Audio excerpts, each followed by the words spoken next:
오늘 성경 말씀은 누가복음 24장 44절에서 49절입니다.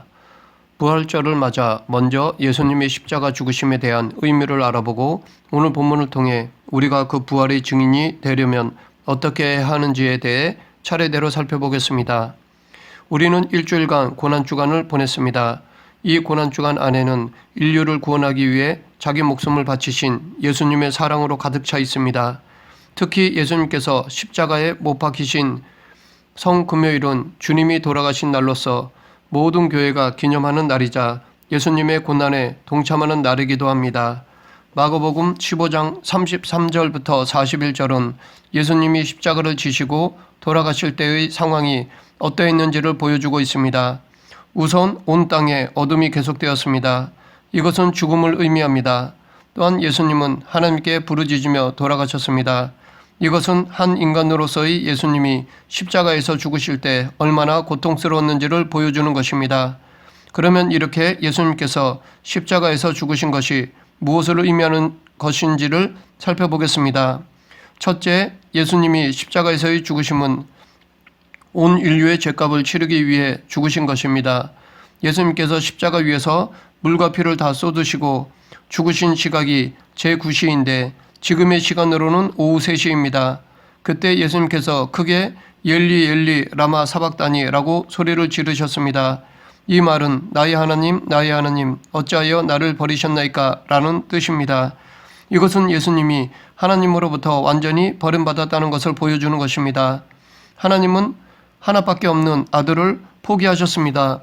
나의 하나님이라고 부르는 독생자의 절규를 외면한 채 예수님을 완전히 버리신 것입니다. 아버지로서의 아픈 마음을 가지고 하나님은 예수 그리스도가 십자가에서 철저하고 비참하게 죽으시도록 하셨습니다. 왜 그렇게 하셨을까요? 무엇 때문에 독생자 예수님을 십자가에서 죽게 하셨을까요? 그것은 바로 인류의 죄 때문입니다. 우리들의 죄 때문입니다. 이 죽음은 세례 요한이 보라 세상 죄를 지고 가는 하나님의 어린 양이로다 라고 말한 대로 된 것입니다.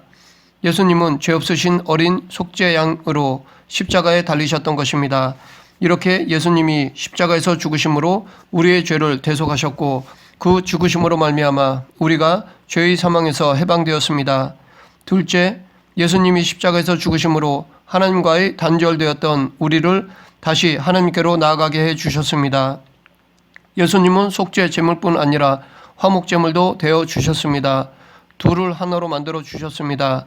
이 둘을 하나로 만들어 주신 것을 가시적으로 보여준 사건이 성소의 휘장이 위에서부터 아래까지 찢어진 것입니다. 구약에서 성소와 지성소는 엄격히 분리되어 있었습니다. 지성소는 대제사장이 1년에 한 번 대속죄일 때에 들어갈 수 있는 곳이었습니다. 그러나 예수님이 십자가에서 죄값을 대신 치르셨기 때문에 우리들이 성소에 들어가 하나님을 대면하는 길이 열리게 되었습니다.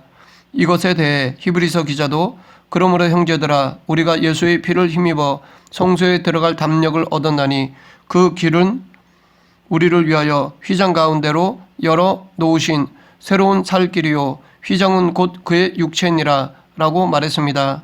우리는 예수님의 대속으로 말미암아 의의 옷을 입고 하나님의 영광과 은혜의 자리에 나아갈 수 있게 되었습니다. 하나님을 대면하는 지성소로 나아갈 수 있게 되었습니다. 셋째, 예수님께서는 십자가에서 당신이 죽으심으로 하나님의 아들로서의 참 모습을 보여주셨습니다. 십자가 위에서의 죽음은 비참합니다. 너무나 고통스러워 자기를 죽이는 사람들을 욕하고 저주합니다. 그러나 예수님은 십자가를 지시면서도 의연하셨습니다. 그 누구도 저주하지 않으셨습니다. 이런 모습은 당신이 하나님의 아들이심을 충분히 나타낸 것이라 할 수 있습니다. 왜냐하면 이런 모습을 보고 많은 사람들이 예수님이 하나님의 아들이심을 알게 되었기 때문입니다. 그 중에 이방인 백부장도 있었는데 그는 이 사람은 진실로 하나님의 아들이었도다 라고 고백했습니다. 백부장은 십자가에 수많은 사람을 못 박았을 것입니다. 수많은 사람들이 십자가 위에서 어떻게 죽어가는지 잘 알고 있었을 것입니다. 그러나 십자가에 달리신 예수님에게서는 온화한 모습을 보았고 자기를 죽이는 원수까지도 용서하신 사랑의 모습을 보았습니다. 그렇게 끝까지 의와 사랑을 이루신 예수님을 통해 하나님의 형상을 보았을 것입니다. 그래서 그는 하나님의 아들이라고 고백했던 것 같습니다. 예수님처럼 죽음 앞에서도 의연한 모습을 보인 사람이 또 한 사람 있는데 바로 스데반 집사입니다. 자기를 박해하고 죽이려는 사람들에게 온화한 모습을 보이며 끝까지 그들을 위해 기도했습니다. 예수님의 십자가 죽으심의 의미를 정리하면 첫째, 예수님의 십자가 죽으심은 우리의 죄값을 대신 치르신 것이고 또한 우리를 하나님께 나아갈 수 있게 하신 것이며 온 세상에 당신이 하나님의 아들이심을 나타내신 것입니다. 이뿐 아니라 더 깊이 묵상하면 십자가 대속의 의미를 더 많이 발견할 수 있을 것입니다. 예수님의 순환과 십자가에서의 죽으심 그리고 부활 승천은 예수님의 사역이 고난과 죽음으로 끝나는 것이 아니라 부활 승천하심으로 승리와 영광을 받으신다는 것을 가르쳐 줍니다. 이것은 곧 우리의 사역도 마찬가지라는 것을 의미합니다. 우리의 사역도 고난과 죽음으로 끝나는 것이 아니라 반드시 승리와 영광을 얻을 것임을 말씀하시는 것입니다. 그래서 마가는 그의 복음서에서 부활 사건으로 예수님의 구속 사역을 매듭 지음으로 기독교가 고난의 종교에 머무는 것이 아니라 승리의 종교임을 보여주고 있습니다. 마가복음 16장 1절부터 8절의 말씀은 막달라 마리아를 비롯한 3명의 여인들이 예수님의 시신을 안치해둔 무덤을 찾았을 때 흰 옷 입은 천사가 예수님의 부활 소식을 전하는 내용입니다. 안식일이 끝나고 이른 새벽에 여인들은 예수님이 묻히신 무덤을 찾았습니다.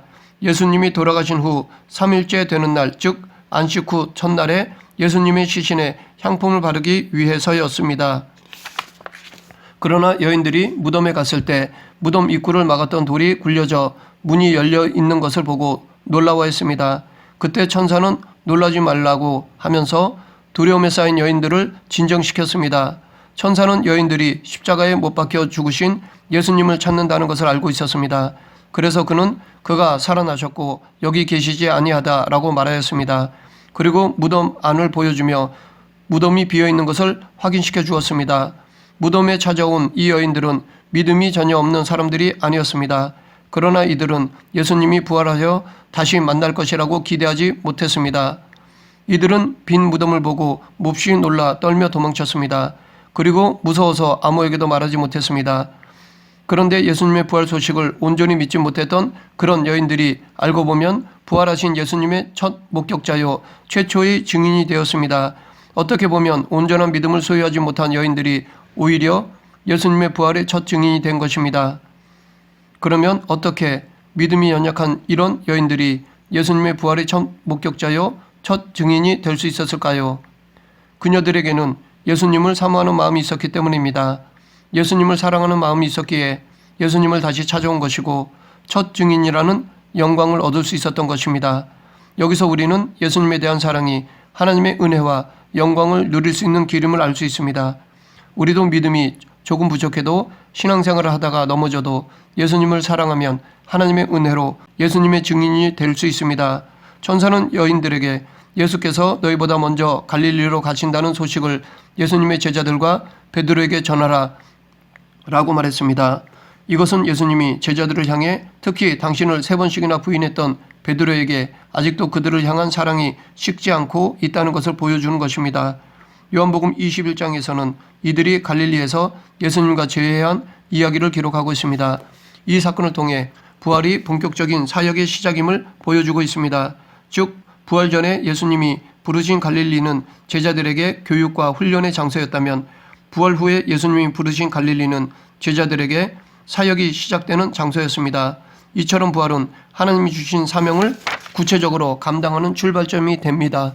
그러므로 우리는 좌절과 절망 중에도 부활을 믿고 새 힘을 얻어서 주신 사명을 감당해야 합니다. 세상 사람들은 예수님의 부활을 믿지 않습니다. 그런데 당시 예수님의 제자들도 부활 소식을 들었음에도 불구하고 여전히 두려움과 불안에 빠져 있었습니다. 이들은 예수님의 부활을 확신하지 못했기 때문에 문들을 단단히 잠그고 함께 모여 숨어 있었습니다. 그래서 부활하신 예수님은 시간과 공간을 초월하여 제자들을 찾아오셨습니다. 그리고 제자들에게 손과 옆구리를 보여주셨습니다.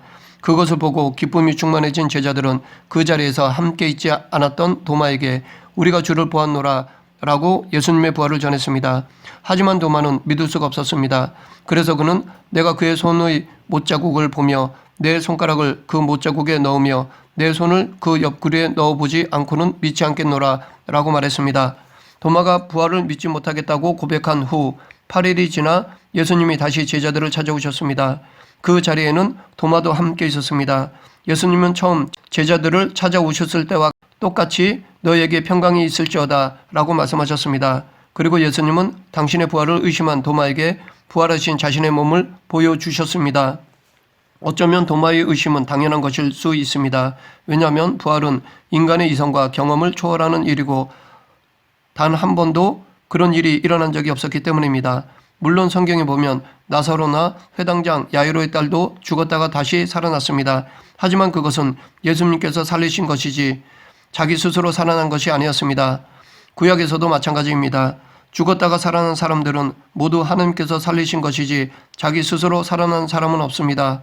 또 차이가 있다면 그들은 다시 죽었지만 예수님은 죽지 않고 승천하셨습니다. 예수님은 도마가 의심하는 상태에 머물러 있기를 원하지 않으셨습니다.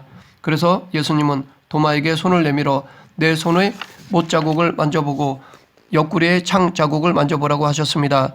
그리고 믿음 없는 자가 되지 말고 믿는 자가 되라고 말씀하셨습니다.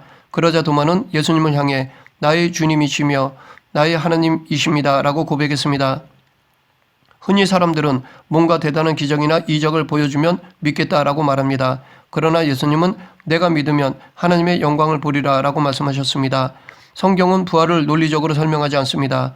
단지 예수님의 부활을 목격한 사람들의 이야기를 진솔하게 증언할 뿐입니다. 왜냐하면 부활은 논증의 대상이 아니라 선포하고 증언해야 하는 사건이기 때문입니다. 요한복음 20장 29절에서 예수님이 도마에게 너는 나를 본 거로 믿느냐? 보지 못하고 믿는 자들은 복되도다 라고 말씀하셨는데 이 말씀은 맹목적으로 믿으라는 신앙을 강조하는 것이 아닙니다. 육신의 눈으로 보는 것이 전부가 아니라는 것을 말씀하시는 것입니다. 왜냐하면 실제로 믿음이 없으면 눈으로 보아도 믿지 않기 때문입니다. 당시 많은 무리들이 예수님이 행하신 기적들을 보았지만 예수님을 하나님의 아들로 믿지 않았습니다. 그러므로 우리가 보이지 않는 하나님이 믿어지고 예수님의 부활 사건이 믿어지는 것은 전적으로 하나님의 은혜입니다. 부활하신 예수님에 대한 믿음 없이는 누구도 참된 기독교인이라 할 수 없습니다. 그렇기에 부활 사건과 그 의미는 아무리 강조해도 지나침이 없습니다. 오늘 본문은 부활하신 예수님이 제자들에게 남기신 마지막 당부의 말씀입니다. 여기서 예수님은 너희는 이 모든 일의 증인이라 라고 말씀하셨습니다. 그러면 우리가 예수님의 부활의 증인이 되려면 어떻게 해야 할까요? 세 가지로 살펴보면 첫째, 부활이 약속의 성취임을 믿어야 합니다. 예수님의 부활은 한순간의 우연으로 이루어진 것이 아닙니다. 창세전부터 작정되었던 것이고 이 부활을 하나님께서는 구약의 말씀 안에 예언하시고 약속하셨습니다. 그렇기에 부활하신 예수님은 자신을 일컬어 본문 44절에서 모세의 율법과 선지자의 글과 시편의 나를 가리켜 기록된 모든 것이 이루어져야 하리라 한 말이 이것이라 라고 말씀하신 것입니다. 예수님은 구약에 이미 예언되어 있는 부활의 약속을 이루기 위해 이 땅에 오셨고 십자가에서 죽으시고 부활하심으로 말미암아 그 약속을 성취하셨습니다. 그렇기 때문에 우리는 예수님의 부활이 구약 성경에 기록된 약속이었으며 그 성취임을 확신해야 합니다. 그럴 때 우리는 내 증인이 되라 라는 예수님의 명령대로 부활의 산 증인이 될 수 있습니다. 둘째, 부활이 모든 사람을 위한 구원의 길임을 확신해야 합니다. 예수님은 오늘 본문 47절에서 그의 이름으로 죄 사함을 받게 하는 회개가 예루살렘에서 시작하여 모든 족속에게 전파되리라 라고 말씀하셨습니다. 이 말씀처럼 예수님은 부활하셔서 구원의 길을 온 인류에게 열어주셨습니다. 우리는 모두 구원의 은혜를 입은 사람들입니다. 왜냐하면 죄 없는 예수님이 우리의 죄를 지고 십자가에서 피 흘려 돌아가셨기 때문입니다. 그리고 죽음을 이기고 부활하신 예수님이 우리 모두에게 구원의 보증이 되어 주시기 때문입니다. 만약 예수님이 부활하지 못하셨다면 우리의 죄도 사함받지 못했을 것이고 구원을 받지 못했을 것입니다. 그러나 예수님은 십자가에서 죽으시고 부활하심으로 우리의 죄값을 치러 주시고 구원해 주셨습니다. 우리는 예수님의 부활이 모든 사람들을 향한 구원의 기름을 확신해야 합니다. 이 확신이 있을 때 우리는 부활의 증인이 될 수 있습니다. 셋째, 성령의 능력을 힘입어야 합니다. 우리가 흔히 말하는 믿음의 능력이란 사람의 능력을 말하는 것이 아닙니다. 이 믿음의 능력은 성령의 능력을 의미합니다. 오늘 본문 49절에서 예수님이 제자들에게 너희는 위로부터 능력으로 입혀질 때까지 이 성에 머물라 라고 말씀하셨습니다. 이 위로부터의 능력이 바로 성령의 능력을 의미합니다. 우리는 신앙생활을 하는 데 있어서 우리의 수고와 노력을 아끼지 말아야 합니다. 하지만 하나님의 일은 그것만으로는 안 됩니다. 성령의 권능을 힘입어야 합니다. 실제로 성령의 권능을 받기 전과 후는 엄청난 차이가 있습니다. 제자들도 성령의 권능을 받기 전에는 부활하신 예수님의 소식을 듣고도 사람들을 두려워하고 불안해했습니다. 복음을 전하는 것은 생각지도 못했습니다. 그런데 성령의 능력을 받자 그들은 변했습니다. 두려움과 염려 대신 기쁨과 확신으로 부활하신 예수님을 증거했습니다. 마찬가지로 우리도 성령의 능력을 힘입어야 온전히 부활의 증인이 될 수 있습니다. 이 성령의 능력은 모든 성도에게 약속되어 있는 하나님의 선물입니다. 예수님은 오늘 본문에서 오순절에 임하실 성령을 내 아버지께서 약속하신 것이라고 말씀하셨습니다. 이 약속은 요한복음 14장 16절에서 하신 내가 아버지께 구하겠으니 그가 또 다른 보혜사를 너희에게 주사 영원토록 너희와 함께 있게 하시리니 라는 약속을 말합니다. 그런데 조금 더 살펴보면 하나님께서는 이미 구약에서 요엘 선지자를 통해 이 약속을 하셨습니다. 그 후에 내가 내 신을 만민에게 부어주리니 너희 자녀들이 장래 일을 말할 것이며 너희 늙은이는 꿈을 꾸며 너희 젊은이는 이상을 볼 것이며 그때에 내가 또 내 신으로 남정과 여정에게 부어줄 것이며 이 약속을 하실 구약 때에는 하나님께서 성령을 아무에게나 주시지 않으셨습니다. 이스라엘 백성 가운데서도 하나님이 기름 부어 세우신 아주 특별한 사람에게만 성령님이 임했습니다. 아무나 성령을 받는 것이 아니었습니다. 그런데 하나님께서 요엘 선지자를 통해 앞으로는 만민에게 부어주실 것이라고 말씀하셨습니다. 그런데 이 만민에게라는 말을 오해해서는 안 될 것이 있는데 그것은 세상 사람 전체, 다시 말해 불신자들까지로 보면 안 된다는 것입니다. 예수님을 그리스도로 믿지 않는 사람들은 이 약속하신 성령을 받을 수 없습니다. 반면에 예수님을 믿는 사람은 누구에게든지 성령을 부어주신다는 것입니다. 성령님은 바로 우리를 위해 오신 보혜사이십니다. 그래서 우리가 성령님께 우리의 자리를 내어드리기만 하면 성령님께서는 우리에게 권능을 주십니다. 우리는 이 권능으로 사명을 감당해야 합니다. 그리고 마지막으로 우리가 부활의 증인이 되고자 한다면 반드시 순교를 각오해야 합니다. 48절을 보면 예수님께서는 제자들을 향해 너희는 이 모든 일의 증인이라 라고 말씀하셨습니다. 여기서 증인이라는 말은 본래 법정에서 증거하는 사람을 뜻합니다. 이것이 나중에는 순교자를 의미하는 말로도 사용되었습니다. 누가복음의 독자들이 이 복음서를 읽을 시대적 상황은 기독교가 박해를 받는 때였습니다. 수많은 성도들이 법정에 나와 자기가 그리스도인임을 증거하면서 죽어갔습니다. 어떤 사람은 희롱을 당하고 채찍에 맞기도 했으며 사자에게 찢겨 죽는 이들도 있었습니다. 그럼에도 불구하고 초대교회 성도들은 이러한 순교적인 상황들을 피하려 하지 않았습니다. 그로 인해 수많은 그리스도인들이 죽어갔습니다. 그래서 본래 법정에서 증인을 의미하던 이 말이 순교의 의미를 덧띠게 된 것입니다. 그렇기 때문에 우리가 복음의 증인이 된다는 것은 순교자가 된다는 말로서 죽음도 각오해야 한다는 것입니다. 이처럼 복음의 증거는 생명을 걸고 전하지 않으면 안 되는 일입니다. 한 예로 예레미야는 본래 아이와 같이 연약한 사람이었습니다. 그런데 예레미야가 하나님의 부르심을 받아 복음 증거자로 나서자 그에게 수많은 위협과 핍박이 찾아왔습니다. 그러나 그는 내가 다시는 여호와를 선포하지 아니하며 그 이름으로 말하지 아니하리라 하면 나의 중심이 불붙는 것 같아서 골수에 사무치니 답답하여 견딜 수 없나이다 라고 고백했습니다. 이 말은 자기 생명이 위협받는 한이 있어도 말씀을 전해야겠다는 것입니다. 차라리 죽을지언정 말씀을 증거하는 일만큼은 중단할 수 없다는 것입니다. 전하지 못하면 골수에 사무치고 답답하여 견딜 수 없다는 것입니다. 이처럼 복음을 증거하는 자에게는 예레미야와 같은 뜨거운 열정으로 순교자적인 각오가 있어야 합니다. 사도 바울도 죽음을 앞두고 마지막으로 자식과 같은 디모데에게 모든 일에 신중하여 고난을 받으며 전도자의 일을 하며 내 직무를 다하라 라고 권면했습니다. 여기에 보면 바울은 고난을 받으며 라고 성도가 고난을 받는 것을 당연히 말하고 있습니다. 이렇게 자신에 대해서는 끝없이 절제하고 근신하면서 또한 외부적으로는 고난을 받으면서도 그 복음을 전하는 것이 성도의 사명입니다. 지금 우리에게까지 복음이 전달되어 온 것은 쉽게 이루어진 것이 아닙니다. 지금 우리들에게 복음이 전해지고 성경이 오기까지는 우리가 모르는 수많은 무명의 증인들의 순교와 헌신이 있었기 때문입니다.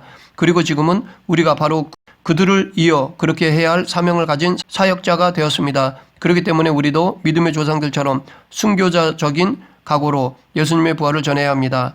말씀을 정리하겠습니다. 부활하신 예수님은 우리에게 부활의 증인이 되라고 말씀하셨습니다. 이 말씀은 곧 당신의 부활을 증언하지 않는다면 참 그리스도인이 아니라는 말씀과 같습니다. 그렇기 때문에 우리는 과학, 이성의 시대에 살아가면서도 예수님의 부활을 전해야 합니다. 그러면 우리가 부활의 증인이 되기 위해서는 부활이 창세전부터 작정하신 하나님의 약속의 성취이며 온 인류를 위한 구원의 유일한 길임을 믿어야 합니다. 그리고 성령님의 능력을 힘입어야 합니다. 그래야 우리는 부활의 증인이 될 수 있습니다. 우리 모두 예수님의 부활을 믿고 그 부활을 증거하는 증인으로 살아가길 간절히 축원합니다. 기도하겠습니다. 사랑과 은혜가 풍성하신 하나님 아버지, 이성과 과학이 전부인 양 여기는 이 시대에도 예수님의 부활을 담대히 전하는 성도가 되게 하여 주시옵소서. 부활을 믿음으로 이 세상에서 고난을 이기는 성도가 되게 하여 주시옵소서. 예수님 이름으로 기도드립니다. 아멘.